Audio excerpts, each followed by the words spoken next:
आज की कक्षा 10 के सामाजिक ज्ञान के प्रश्नों के उत्तर देखने के लिए एसआर साइंस मैथ्स क्लासेज के यूट्यूब चैनल पर देखें।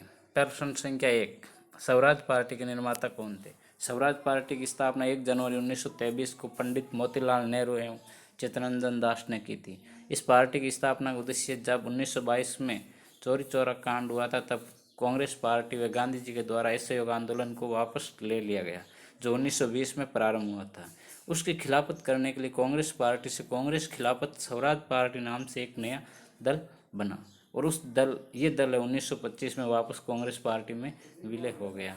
असहयोग आंदोलन वापस लेने का विरोध करने के लिए इस दल का गठन किया गया और इस दल को स्वराज दल नाम दिया गया, स्वराज दल कहा गया था। अब दूसरा प्रश्न है, सकल घरेलू उत्पाद किसे कहते हैं?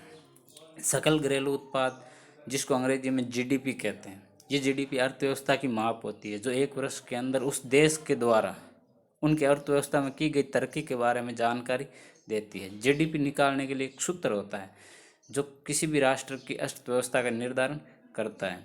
अब सूत्र वो है, उपभोग प्लस सकल निवेश प्लस सरकारी खर्च प्लस कोष्टक में निर्यात माइनस आयात है। उपभोग का अर्थ है यानी कितनी वस्तु है यहाँ के लोगों के द्वारा उसमें काम में ली गई है, उत्पादन में किसी चीज़ के उत्पादन में कितना उपभोग किया गया है, कितना उसके उत्पादन में निवेश किया गया है, उसके उत्पादन में कितना सरकारी खर्च आया है, फिर उसका कितना निर्यात किया और कितना उस वस्तु का आयात किया। इन सब को मिलाकर सकल घरेलू उत्पाद का निर्धारण किया जाता है। फिर तीसरा प्रश्न है, भारत में उपभोक्ता दिवस कब मनाया जाता है? भारत में उपभोक्ता दिवस 24 दिसंबर को मनाया जाता है।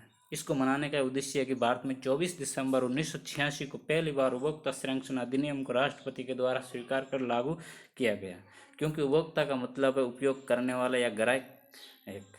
ग्राहक के साथ में कई बार दुकानदार या कोई देसी विदेशी कंपनियां वो ग्राहक के साथ में ठगी करती हैं।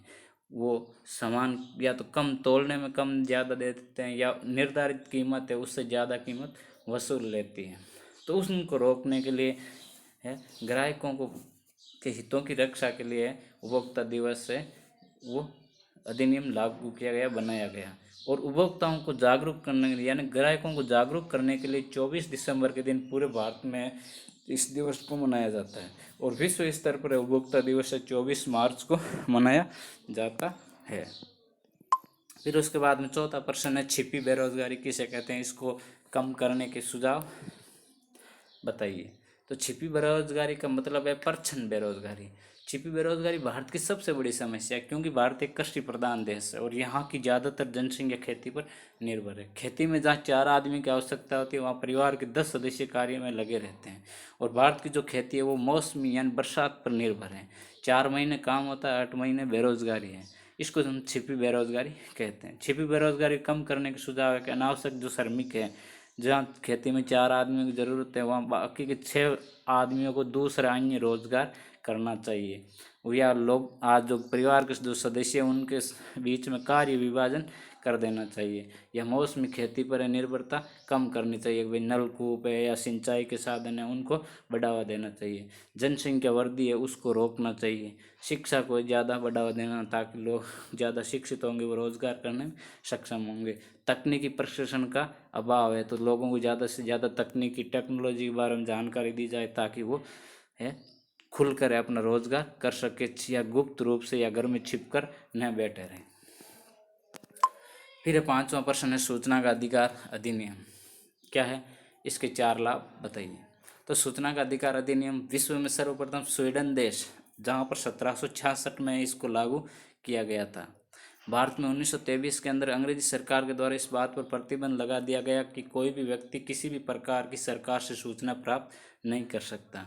और जब देश आज़ाद हुआ तो संविधान निर्माताओं ने इस बात पर ध्यान नहीं दिया और ये बात आते आते सन 2002 में इसके ऊपर सबसे ज़्यादा मांग होने लगी। सूचना का अधिकार अधिनियम 15 जून 2005 को पारित हुआ और 12 अक्टूबर 2005 को है भारत देश में सूचना का अधिकार अधिनियम लागू किया गया, जिसका अंग्रेजी में RTI राइट टू इन्फॉर्मेशन कहते हैं। इस अधिकार के तहत आम व्यक्ति व सरकार के व्यक्ति ये सरकार